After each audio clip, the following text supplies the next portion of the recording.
नमस्कार, मैं डॉक्टर उमा मुर्मू, सहायक प्राध्यापक इतिहास, उच्च शिक्षा विभाग द्वारा जारी नई शिक्षा नीति लागू होने के पश्चात बीए प्रथम वर्ष इतिहास मुख्य विषय के रूप में भारतवर्ष की अवधारणा इकाई 1 से यह टॉपिक लिया गया है, जिसमें भारतीय इतिहास का गौरव के रूप में इसके अंतर्गत जो है सब टॉपिक को कवर हम करेंगे। इसमें मुख्य रूप से वैदिक साहित्य है, जिसमें वेद, वेदांग, उपनिषद, रामायण, महाभारत, ब्राह्मण ग्रंथ, पुराण, स्मृति, जैन साहित्य तथा बौद्ध साहित्य सम्मिलित हैं।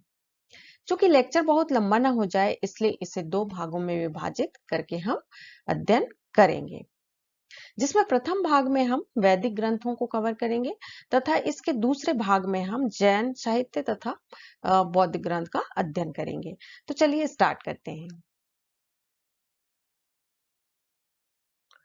विद्यार्थियों, आइए जानते हैं प्रस्तुत व्याख्यान का शैक्षिक उद्देश्य। प्रस्तुत व्याख्यान से विद्यार्थी भारतवर्ष के गौरवशाली इतिहास की पृष्ठभूमि का ज्ञान प्राप्त कर सकेंगे। गौरवशाली इतिहास के निर्माण में महत्वपूर्ण धार्मिक साहित्यों के योगदान का विश्लेषण कर सकेंगे। विद्यार्थी वेद, वेदांग, उपनिषद, पुराण, स्मृति, महाभारत, रामायण, जैन साहित्य तथा बौद्ध साहित्य की व्याख्या कर सकेंगे। और सबसे महत्वपूर्ण बात यह है कि भारत के इन साहित्यों का वर्तमान में आवश्यकता एवं प्रासंगिकता को समझने में सक्षम हो सकेंगे। अब हम आगे इस व्याख्यान की प्रस्तावना के विषय में जानकारी प्राप्त करेंगे। प्राचीन काल से ही भारत का इतिहास अत्यंत ही गौरवशाली रहा है। औपनिवेशिक काल के दौरान लिखे गए इतिहासकारों के अनुसार भारत के इतिहास को सिंधु घाटी सभ्यता से माना जाता है। अधिकांश पश्चिमी इतिहासकारों ने यह भ्रम फैलाया कि भारत में इतिहास लेखन की परंपरा का अभाव है, परंतु हजारों साल पूर्व के इतिहास को उलटने और पलटने पर पता चलता है कि भारत में तमाम तकनीकी आविष्कार हो चुके थे, तब जब विश्व के अन्य देश अपने विकास के शैशव अवस्था में जीवन यापन कर रहे थे। औपनिवेशिक काल के दौरान लिखे गए इतिहास का प्रारंभ सिंधु घाटी सभ्यता से माना जाता है। जब सिंधु घाटी सभ्यता का अंत हुआ, तब आर्यों ने भारत पर अपना आधिपत्य स्थापित किया और उन्होंने वेदों की रचना की। इसके अतिरिक्त वेदांग, ब्राह्मण ग्रंथ, उपनिषद आदि इन साहित्यों के माध्यम से भारतवर्ष के गौरवशाली इतिहास को झांका जा सकता है, जो कि वर्तमान में अत्यंत ही आवश्यक और प्रासंगिक है। आइए जानते हैं भारतीय इतिहास का गौरव हमारे साहित्य, जिसमें सर्व प्रमुख है वेद। वेद का अर्थ है ज्ञान। वेद शब्द संस्कृत के विद शब्द से लिया गया है, जिसका अर्थ होता है आध्यात्मिक ज्ञान। वेद संख्या में 4 हैं, जैसे कि ऋग्वेद, अथर्ववेद, सामवेद और यजुर्वेद। ऋग्वेद में केवल पहले 3 वेदों का वर्णन है, चौथा वेद कुछ समय बाद लिखा गया है। वेदों को अपौरुषीय भी कहा गया है। अपौरुषीय इसलिए कहा गया है क्योंकि ऐसा माना जाता है कि इनकी रचना पुरुषों ने नहीं की, अर्थात मानव ने नहीं की, इनकी रचना स्वयं ईश्वर ने की है। वेद आर्यों के सबसे प्राचीनतम ग्रंथ हैं। वेद आर्यों की राजनैतिक, सामाजिक, आर्थिक एवं धार्मिक दशा तथा इसके अलावा आर्यों के प्रसार तथा आर्य और अनार्य संघर्ष पर भी पर्याप्त प्रकाश डालते हैं। वेदों को श्रुति भी कहा गया है। श्रुति वैदिक साहित्य का वह भाग है जो किसी जीवधारी ने नहीं लिखी, अपितु स्वयं भगवान ने कुछ ऋषियों को ज्ञान दिया और वह ज्ञान पीढ़ी दर पीढ़ी मौखिक दिया जाने लगा। इस प्रकार ये साहित्य जो है अत्यंत ही पवित्र माने गए हैं। वेद भारतीय संस्कृति का प्राचीनतम, पवित्र एवं अभिन्न अंग है, जिसमें समस्त पौराणिक विद्या एवं व्यवहार का संकलन है। यद्यपि वेद और पुराण दोनों में ही भिन्न भिन्न ग्रंथ नहीं है ये, फिर भी इन दोनों का पृथक पृथक अध्ययन ही ज्ञानवर्धन और लाभदायक होता है। वास्तव में वेदों के बारे में स्वामी दयानंद सरस्वती ने कहा है, जिनमें सभी मनुष्य सत्य विद्या अर्थात ईश्वर ज्ञान को जानते हैं अथवा प्राप्त करते हैं अथवा विचारते हैं अथवा विद्वान होते हैं अथवा सत्य विद्या की प्राप्ति के लिए जिनमें प्रवृत्त होते हैं, उनको वेद कहते हैं। वेद ईश्वर के श्वास रूप हैं, सृष्टि के आरंभ में जिनका ऋषियों ने साक्षात्कार किया था। वेद का अर्थ ही ज्ञान के ग्रंथ हैं, जो ईश्वरीय ज्ञान प्रदान करते हैं। तभी तो वेदों को सर्व ज्ञानमय कहा गया है। वेदों में हमारे पूर्वजों का तपोमय चिंतन और अंतर्दृष्टि का समन्वय है। वेद का अर्थ है ज्ञान, अर्थात ज्ञान अनादि होता है। ऋषि मुनि हमारे वेदों की ऋचाओं के दृष्टा माने गए हैं। वेदों का रचनाकाल जो है वो सबसे प्राचीनतम वेद ऋग्वेद का रचनाकाल 1500 ईसा पूर्व के आसपास माना गया है, जबकि यजुर्वेद, सामवेद, अथर्ववेद, ब्राह्मण ग्रंथ, आर्यकों और उपनिषदों को लगभग 1000 ईसा पूर्व से 500 ईसा पूर्व के मध्य इनकी रचनाकाल माना गया है।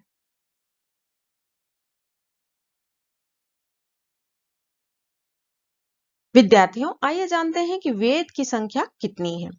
तो सर्व प्रमुख हमारा वेद है और सबसे प्राचीनतम वेद है वो ऋग्वेद है, जिसमें 1028 ऋचाएं हैं और 10 मंडल हैं। ऋग्वेद का उपवेद है आयुर्वेद, जो कि चिकित्सा शास्त्र से संबंधित है।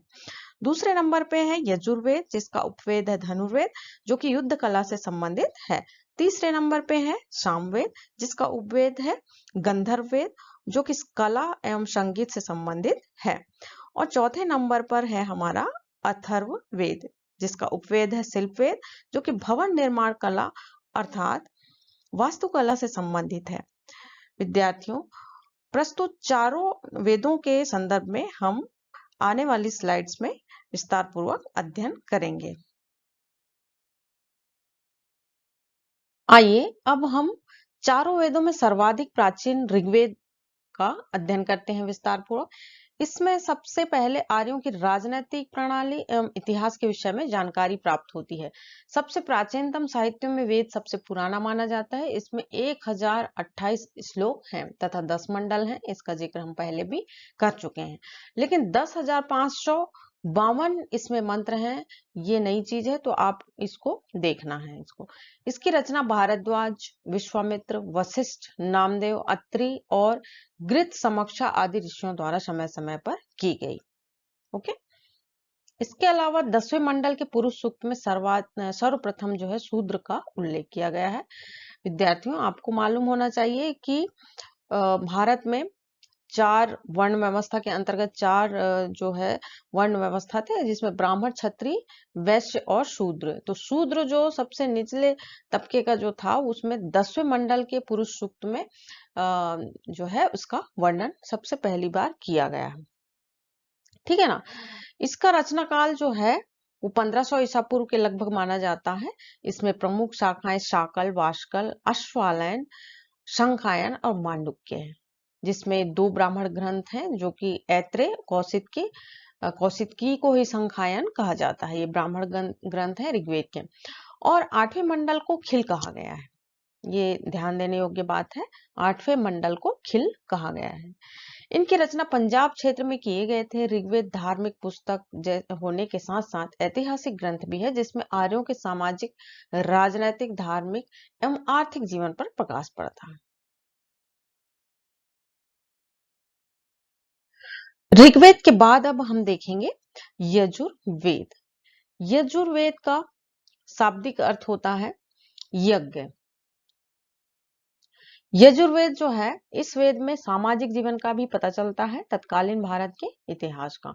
और तत्कालीन भारत में जो यज्ञ संबंधी प्रार्थनाओं की जानकारी प्रस्तुत करता है, जो कि वर्तमान स्थिति में भी इसको देखने को मिलता है। इस वेद से मिली जानकारी के अनुसार आर्यों का जीवन पहले से काफी बदल चुका था। वे केवल साधारण पूजा ही नहीं करते थे, अपितु धार्मिक कृत्य जैसे कि यज्ञ के बारे में उनका विश्वास बढ़ गया था। इस समय तक जाति प्रथा भी पनप गई थी। ओके। ये महत्वपूर्ण चीज यहाँ पर परिवर्तन के रूप में दिखाई दी है, जो कि जाति प्रथा जो है पनप गई थी। यजुर्वेद में 2000 श्लोक, 40 अध्याय हैं और यह 2 भाग में बटा हुआ है, जिसमें श्वेत यजुर्वेद एवं श्याम यजुर्वेद का उल्लेख किया गया है। ठीक है। श्वेत यजुर्वेद में जो है केवल श्लोक यानी कि पद्य है, पद्य यानी काव्य रूप में है, जबकि कृष्ण यजुर्वेद जो है इसका गद्य रूप है। ओके। यज्ञ आदि के समय अध्वर्यु नामक पुजारियों के द्वारा इसे गाया जाता था। ठीक है ना। तो इस यजुर्वेद के जो श्लोक हैं उनको जो गाता था उसको अध्वर्यु कहा जाता था। ये ध्यान देने योग्य बात है इसमें। और इसकी जो प्रमुख शाखाएं हैं वो 5 हैं, जिसमें काष्टक कपिलस्थक मैत्रायणी तैत्तिरीय अवासनी, ये 5 शाखाएं हैं इसकी। तो ये भी महत्वपूर्ण है। आइए आगे बढ़ते हैं सामवेद की ओर। साम का अर्थ है गान, अर्थात सामवेद में संकलित मंत्रों का देवताओं की स्तुति के समय में गाया जाता था। ओके, तो इसमें जो है सामवेद संहिता में 1810 श्लोक हैं जो ऋग्वेद से लिए गए हैं। सामवेद की ऋचाएं पद्य शैली में होने के कारण गाने योग्य हैं, यानी संगीत के रूप में इसको जाना गया है। और सामवेद को संगीत का जनक भी माना जाता है। इसमें कुल 1549 मंत्र हैं, जिसमें 75 के अतिरिक्त शेष ऋग्वेद से लिया गया है। ओके, तो ये ध्यान देने योग्य बात है।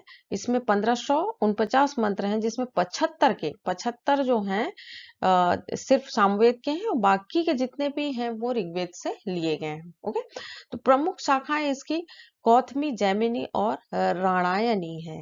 ओके, तो ये इसकी प्रमुख शाखाएं हैं, 3 हैं, कौथमी, जैमिनी और राणायनी। और प्रमुख ब्राह्मण ग्रंथ है पंचविश, षड्विश और जैमिनी है। तो आपको ये याद रखना है। सामवेद के संबंध में डॉक्टर R.C. मजूमदार ने कहा है कि सामवेद भारतीय संगीत के इतिहास में बहुत महत्वपूर्ण है और यज्ञ से संबंधित संस्कारों पर प्रकाश पड़ता है। इसका मूल साहित्यिक कार्य के बारे में शायद नहीं के बराबर है। इसे गाने वाले को उद्गाता कहा जाता था। तो इस प्रकार हम देखते हैं कि इस वेद की कुछ महत्वपूर्ण शाखाएं जो हैं कौथकी, जैमिनी और राणायनी, ये महत्वपूर्ण है। इसमें मुख्यतः सूर्य स्तुति से संबंधित मंत्र हैं इसमें। ठीक है, तो ये भी ध्यान देने योग्य बात है। इस वेद के प्रमुख और भी हैं जो पंचविश, षड्विश और जैमिनी के नाम से हमने पहले भी इसका जिक्र कर चुका है। तो इस प्रकार पंचविश ब्राह्मण सर्वाधिक प्राचीन एवं बड़ा है। इसे महाब्राह्मण भी कहा जाता है। तो इस प्रकार हम देखेंगे कि सामवेद भी संगीत के जो है जनक माने जाते हैं। यहीं से 7 सुर, यानी कि आज वर्तमान स्थिति में हम 7 सुरों का जो हमें ज्ञान है या फिर संगीत के क्षेत्र में बहुत महत्वपूर्ण माने जाते हैं, वो सामवेद से ही लिए गए हैं। तो हमको ये याद रखना है। ओके, यजुर्वेद के पश्चात जो है अब हम अथर्ववेद की तरफ बढ़ते हैं। आइए देखते हैं कि इसमें क्या विशेषताएं हैं। तो अथर्ववेद जो है समस्त संहिताओं में जो है सबसे आखिरी में है और यह ब्रह्मवेद कहलाती है।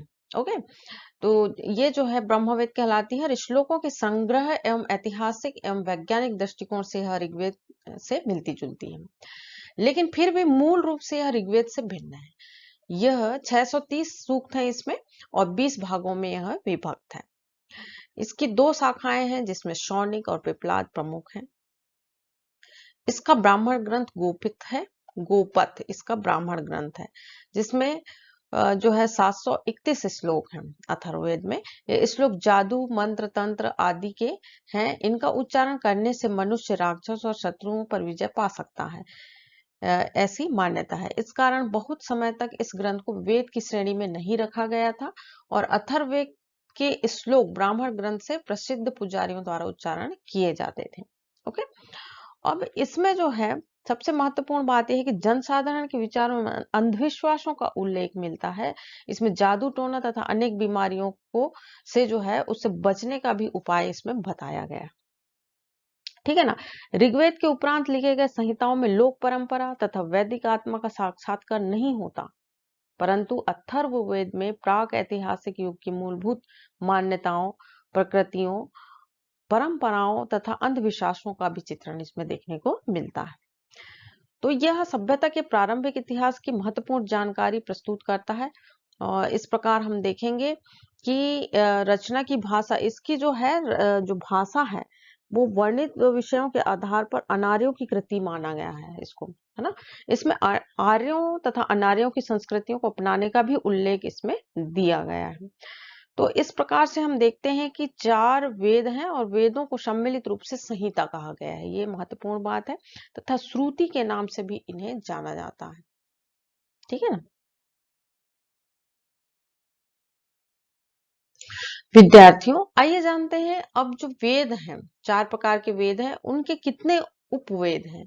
उपवेद वेदों के पूरक ग्रंथ हैं। मुख्य रूप से इनकी संख्या भी 4 है।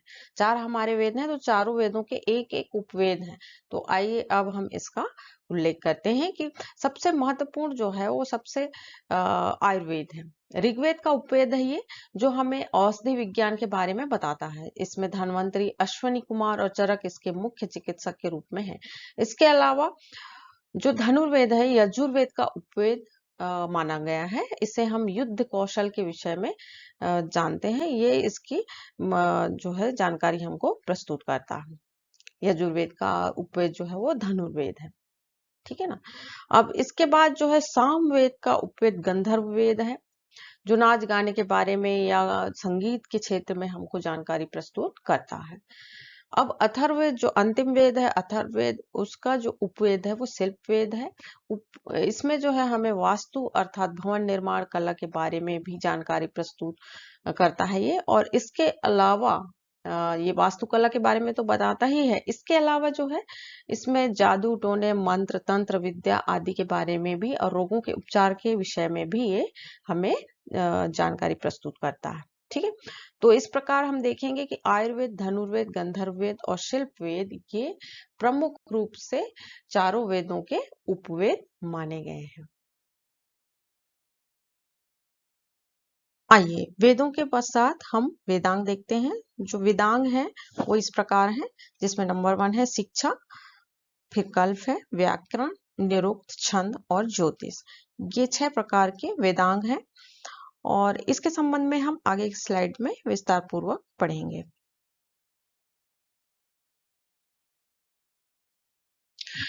धार्मिक साहित्यों के अंतर्गत वेदों के बाद जो दूसरा महत्वपूर्ण जो ग्रंथ है वो है वेदांग। तो वेदांग के बारे में हम थोड़ी सी चर्चा करेंगे और जानेंगे कि क्या है इनकी विशेषताएं। तो वेदांग की रचना वेदों के पूरक विज्ञान के रूप में की गई है। ठीक है ना। और ये धार्मिक कृत्यों और यज्ञों के बारे में ये मार्गदर्शन हमें कराते हैं। और इसमें वेदांग मुख्यतः उच्चारण, व्याकरण, शब्दों की व्याख्या, ज्योतिष विद्या और उत्सवों के बारे में भी हमें जानकारी प्रस्तुत करते हैं। वेदांग कुल 5 हैं, जिसमें महत्वपूर्ण सबसे हैं वो शिक्षा, छंद, व्याकरण, कल्प, निरुक्ता और ज्योतिष हैं। तो इन 6 जो वेदांग है, उनमें सबसे महत्वपूर्ण जो है वो कल्प वेदांग को माना गया है। और यह आर्यों के घरेलू जीवन के बारे में हमें विस्तार पूर्वक जानकारी प्रस्तुत करता है।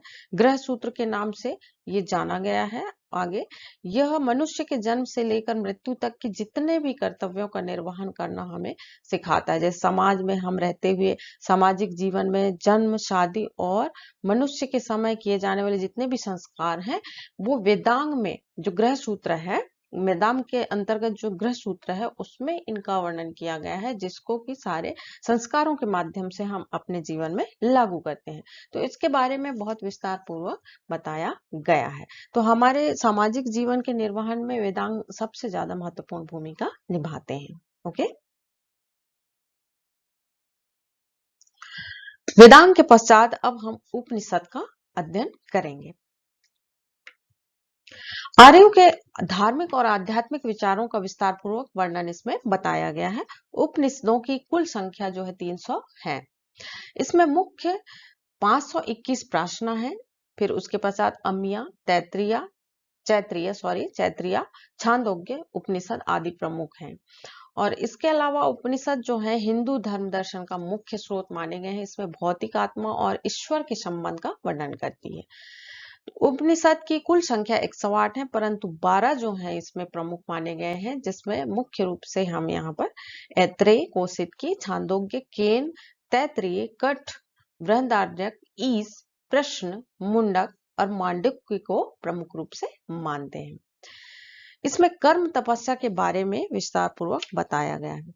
ये हिंदू धर्म दर्शन के बहुत ज्यादा करीब हैं। वे भौतिक और आत्मा ईश्वर के संबंध का वर्णन करते हैं। इसमें उपनिषद में कर्म तपस्या के बारे में विस्तार पूर्वक जानकारी दी गई है।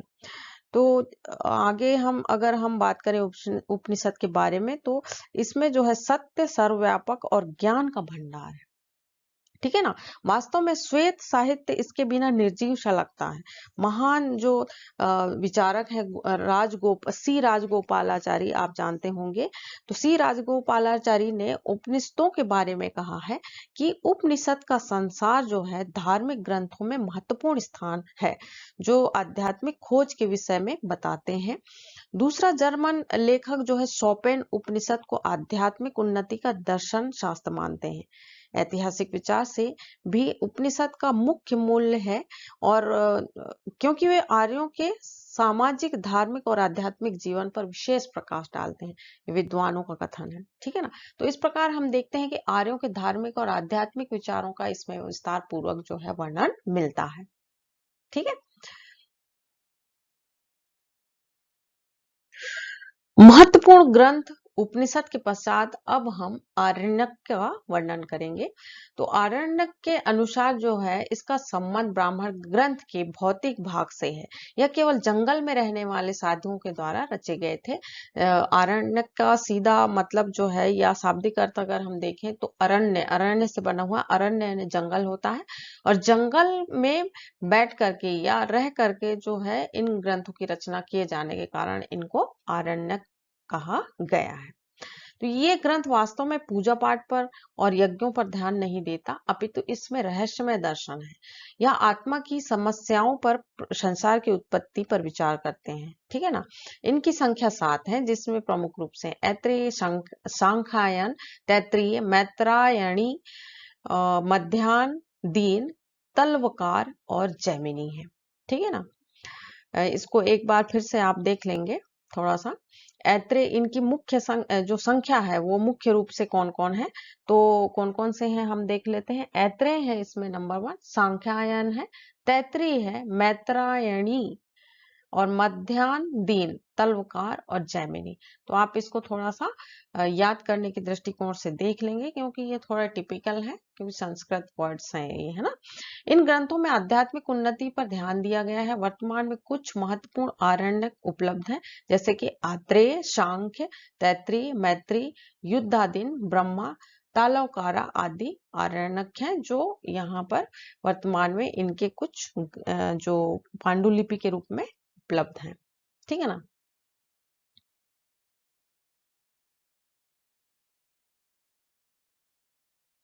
अब हम ब्राह्मण ग्रंथ का अध्ययन करेंगे।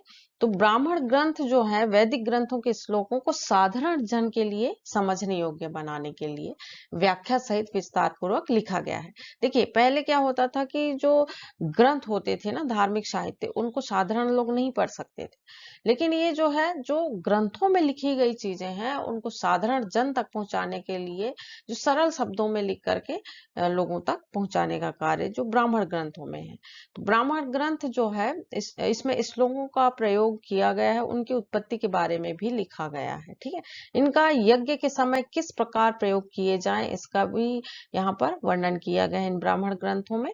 ब्राह्मण ग्रंथों को जन साधारण के प्रयोग में लाने वाला भी माना गया है। इसमें वैदिक श्लोकों की व्याख्या नहीं है, अपितु बहुत से लोगों का जिसमें नाम वेद में उल्लेखित है, यानी कि वेद में जिन लोगों का नाम उल्लेखित है उनके, यानी जो विशेष व्यक्ति हैं या फिर जो बहुत ज्यादा पॉपुलर हैं, उनके बारे में जीवन चरित्र में यहाँ पर दिखाया गया ब्राह्मण ग्रंथों में। ठीक है। हर एक ब्राह्मण संहिता से संबंधित है। ब्राह्मण का विस्तार भी आरण्यक है, मतलब ब्राह्मण ग्रंथों का जो है आरण्यक को विस्तार पूर्वक बताया गया ब्राह्मण ग्रंथों के। तो यह ऋग्वेद से संबंधित है।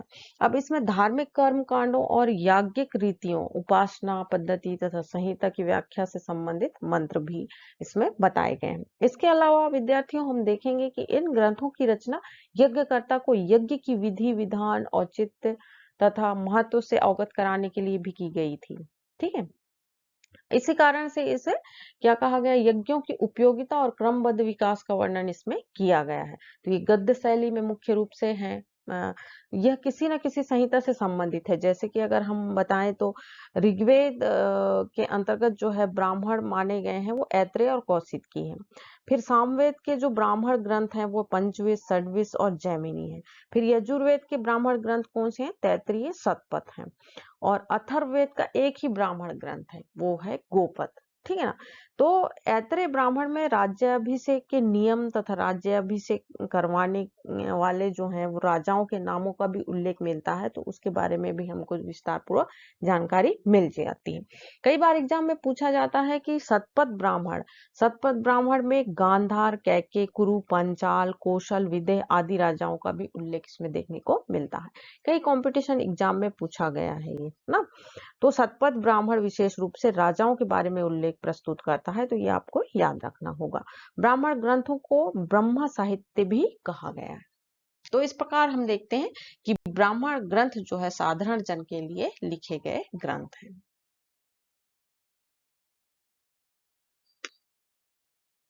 अब नेक्स्ट जो हम देखेंगे वो महाकाव्य के रूप में है, जिसमें महाकाव्य में सबसे जो महत्वपूर्ण है वो दो हैं। एक नंबर 1 है महाभारत और दूसरा है रामायण। तो महाभारत की रचना जो किए हैं वो है वेद व्यास ऋषि किए हैं। तो इसके बारे में हम आइए देखते हैं कि रचना काल इसका कब से कब तक था। तो 10वीं सदी ईसा पूर्व से 4थी सदी ईसा पूर्व का इसको माना जाता है रचना काल इसका। ये इसमें 8,800 श्लोक हैं। इसका नाम जय संहिता था पहले और अर्थ विजय संबंधी संग्रह ग्रंथ है इसमें।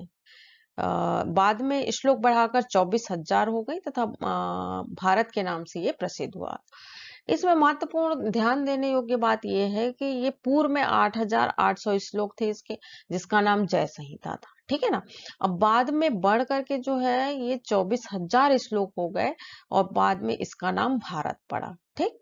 और फिर वर्तमान में इस महाकाव्य में 1,00,000 श्लोक हो गए हैं।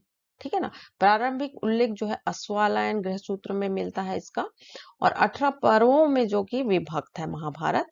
और सत सहस्त्री संहिता अथवा महाभारत कहलाने लगा। फिर सत साहित्री संहिता भी कहा जाने लगा ये 18 पर्वों में विभक्त होने के बाद, और जिसमें 1,00,000 श्लोक हैं, तो इसलिए इसके बाद जो है उसको महाभारत कहा जाने लगा। अब इसके बाद हम देखेंगे कि इसमें तत्कालीन राजनीतिक, सामाजिक और धार्मिक स्थिति का पता चलता है। ठीक है ना।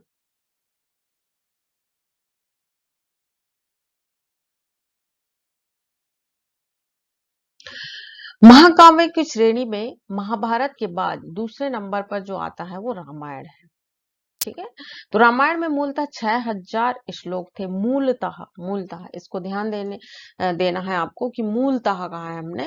जब से फर्स्ट में जो है इसका 6,000 श्लोक थे इसमें, और बाद में बढ़कर के 12,000 श्लोक हो गए। वर्तमान में इसकी संख्या जो है, श्लोकों की संख्या 24,000 हो गई है। तो ये सबको पता होना चाहिए, जो कि 7 कांडों में विभक्त है, जिसमें भुसुंडी रामायण को आदि रामायण कहा जाता है। ये महत्वपूर्ण बात है। कई बार एग्जाम में पूछा गया है कि जो आदि रामायण है वो कौन सा रामायण है, तो ये भुसुंडी रामायण को ही आदि रामायण कहा जाता है। ठीक है। इसकी रचना संभवतः ईसा पूर्व 5वीं शताब्दी में सदी में प्रारंभ हुई थी। ठीक है ना। ईसा पूर्व 5वीं सदी में प्रारंभ हुई थी। इसकी रचना महाभारत के बाद हुई है। ठीक।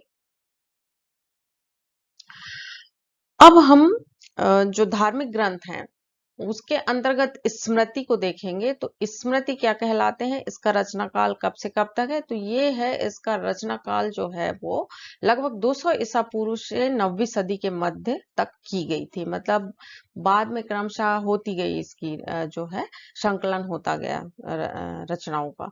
धर्मसूत्रों से स्मृति ग्रंथों का विकास हुआ है। जितने भी धर्मसूत्र हैं उनसे ही स्मृति ग्रंथों का विकास हुआ है। इनकी रचना पद्य में की गई है। ठीक है ना। काव्य रचना की गई है, काव्य श्रृंखला है इनकी। प्रमुख स्मृति ग्रंथ जो है मनु स्मृति, याज्ञवल्क्य स्मृति, पाराशर स्मृति, नारद स्मृति, बृहस्पति स्मृति, कात्यायन स्मृति और गौतम स्मृति को प्रमुख रूप से माना गया है। सर्वाधिक प्राचीन जो है 200 ईसा पूर्व से 200 ईस्वी के बीच में ये माना गया है इसमें। तो ये मनु स्मृति को सर्वाधिक प्राचीन माना गया है। तो गुप्त काल में याज्ञवल्क्य स्मृति, पाराशर स्मृति, नारद स्मृति, बृहस्पति स्मृति और कात्यायन स्मृतियों की रचना हुई है।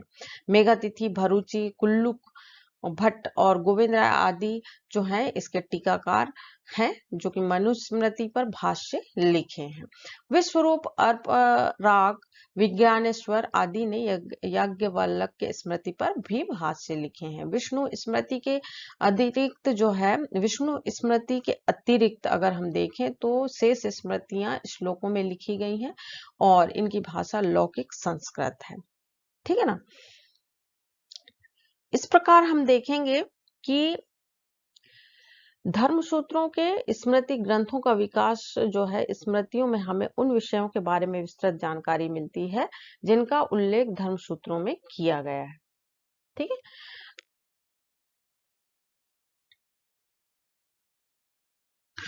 आइए अब आगे बढ़ते हैं, पुराण के विषय में जानकारी प्राप्त करते हैं। पुराण का जो शाब्दिक अर्थ है, प्राचीन आख्यान इसका शाब्दिक अर्थ है। इसमें पुराणों में जो है राजाओं की वंशावलियों के बारे में तथा तत्कालीन समाज, धर्म, तीर्थ, भूगोल इत्यादि के विषय में महत्वपूर्ण जानकारियां मिल जाती हैं। इसके रचना काल के संबंध में अगर देखा जाए तो 5वीं से 4वीं शताब्दी ईसा पूर्व के मध्य में इनको रचा गया है, जिसमें इसमें पुराणों में लक्षण इनके 5 हैं, जिसमें सर्ग, प्रतिसर्ग, वंश, मनवंतर तथा वंशानुचरित ये प्रमुख हैं।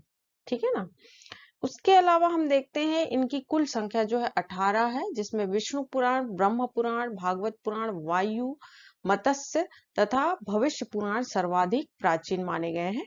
विष्णु पुराण, भागवत, वायु, मत्स्य सर्वाधिक ऐतिहासिक माने गए हैं। देखिए इसमें दो चीजें हैं, ये जो ऊपर के जो दिए हुए हैं जिसमें विष्णु, ब्रह्मा, भागवत, वायु, मत्स्य और भविष्य पुराण ये सर्वाधिक प्राचीन है, लेकिन ऐतिहासिक कौन से हैं? तो विष्णु, भागवत, वायु और मत्स्य जो है सर्वाधिक ऐतिहासिक माने जाते हैं। मत्स्य पुराण को जो सर्वाधिक प्राचीन और प्रामाणिक भी माना जाता है, जिसमें सातवाहन जो वंश है, सातवाहन काल दक्षिण भारत में सातवाहनों की जो वंशावली चली है उसकी जानकारी इसमें प्रचुर मात्रा में मिल जाती है। पुराणों में मौर्य वंश और गुप्त वंश, शुंग वंश, शिशुनाग वंश तथा नंद वंशों की जानकारी पुराणों में मिलती है। फिर इसके रचनाकार जो हैं, पुराणों के रचनाकार सबसे प्रमुख जो हैं वो लोहमर्ष तथा उनके पुत्र उग्रश्रवा को माना गया है। ठीक है। अब पुराणों के संकलनकर्ता जो हैं वो कृत, त्रेता, द्वापर, कली 4 युगों का ये वर्णन करते हैं पुराणों में। ठीक है। इसके विद्यार्थियों, संपूर्ण व्याख्यान का सारांश यह है कि भारतवर्ष का गौरव यानी कि हमारे प्राचीन साहित्य जैसे कि वेद, वेदांग, उपनिषद, पुराण, ब्राह्मण, आरण्यक, महाभारत, रामायण आदि का संक्षिप्त रूप में हमने अध्ययन किया। इन ग्रंथों के अध्ययन के माध्यम से हम यहाँ भारतवर्ष के महान गौरव गाथाओं के विषय में जानकारी प्राप्त करते हैं। ये ग्रंथ तत्कालीन भारतीय सभ्यता एवं संस्कृति के विकास क्रम को वर्तमान में प्रस्तुत करते हैं, जो कि हमारे साहित्य ज्ञान का खजाना है, जो अपने प्रकाश से मानव समाज का हजारों वर्षों तक पथ प्रदर्शन करते रहे हैं और करते रहेंगे। वास्तव में ज्ञान के सिद्धांत, कर्म और पूजा वैदिक साहित्य के आवश्यक अंग बन गए, जो कालांतर में दर्शन शास्त्र का एक महत्वपूर्ण अंग बन गए। इन ग्रंथों के ज्ञान से हम समाज के भविष्य का बहुमुखी विकास की संभावना तलाश कर सकते हैं। ये साहित्य हमारे इतिहास निर्माण में अपना बहुमूल्य योगदान प्रदान करते हैं या प्रस्तुत करते हैं। आज आवश्यकता है इन्हें अध्ययन कर इनकी शिक्षाओं को आत्मसात करने की। विद्यार्थियों, आशा है यह कंटेंट आपको पसंद आया होगा। अगर आया है तो नीचे कमेंट सेक्शन में एक मैसेज अवश्य छोड़ें। मिलते हैं फिर नेक्स्ट सीरीज की ओर। तो wish you good luck and thanks for watching.